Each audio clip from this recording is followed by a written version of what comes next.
Hello, I'm Devin Castellucci. I'm a mentor on Citrus Circuits. This is Jesse. I'm going to demonstrate for you guys a couple of the methods we use for making our intakes and intake roller mechanisms. The first one that I'm going to do is I'm going to show you how we weld round belts.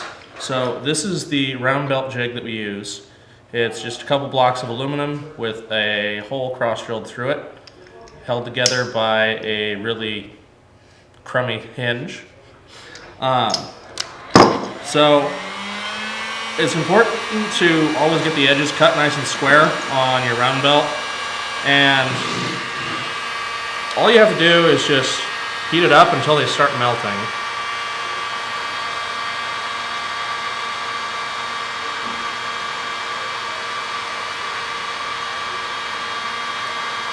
The heat gun you use doesn't really matter very much, just so long as it gets it hot enough. This one's pretty good, so it goes pretty quickly. You can see it starting to melt on the edges here.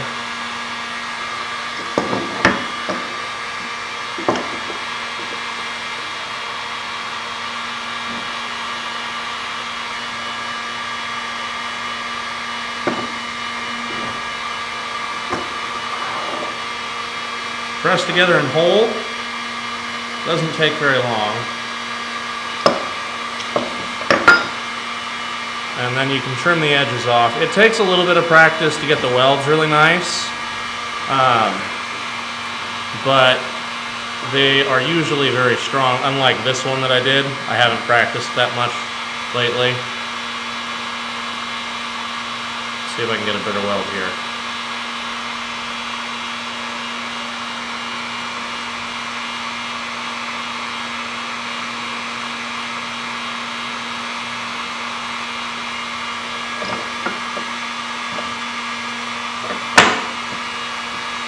And it helps if you usually push a little more into the sides as you're holding it down.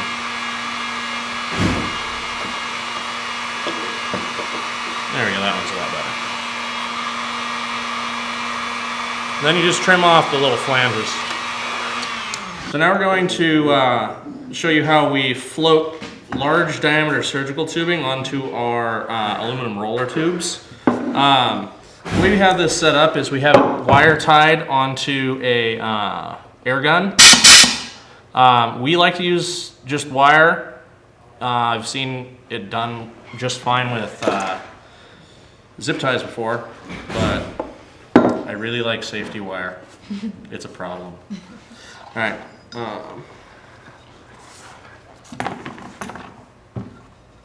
Go.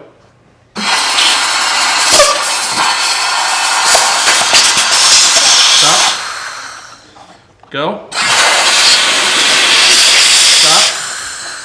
Go. Stop. And if you happen to catch the bubble, that's what you don't want to do. That happens if you squeeze down on it over the tube while you're doing this. Go. Stop. Go. Stop. Go. Go. Stop. Go. Stop. It takes a fair bit of strength to do it, right?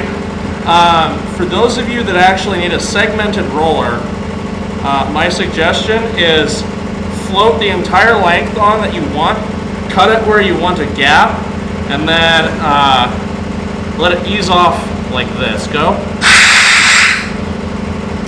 And then you can bring it back up to the point you want it to stop. Go.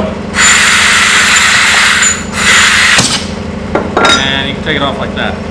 So that's why it's important to have the length you need be longer than you're actually making your roller